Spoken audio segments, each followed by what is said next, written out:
Hi guys, it's me again and another day, another gala na naman tayo for today's video. So for today's video nga pala guys ay nandito kami sa Sea Eagle Beach Resort located at Pindasan, Mabini, Davao de Oro. Nandito nga pala kami dahil nag-book kami ng cottage.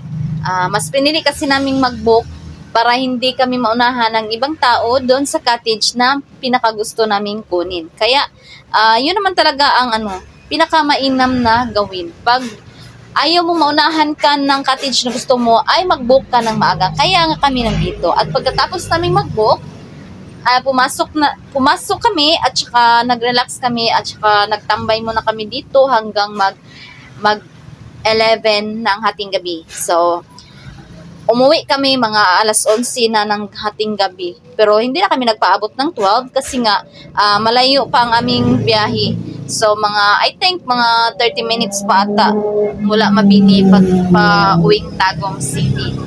Hindi naman ganun kalayuan pero parang aabot din ng kalahating oras ata. At ganito po talaga ang Sea Eagle guys, lalo na kapag Sabado ng gabi kasi pagkabukas ay Linggo, walang trabaho yung mga yung mga tao at saka relax din naman ang Linggo. Kaya nag-overnight sila pag Sabado. Ganito po talaga dito, ang daming tao kasi nga malaki na ang Sea Eagle ngayon. Meron na silang extension guys. Kasi noon, maliit pa lang ang Sea Eagle, walang extension. Pero ngayon, nabili kasi nila yung katabi nilang resort kaya malaki na sila ngayon.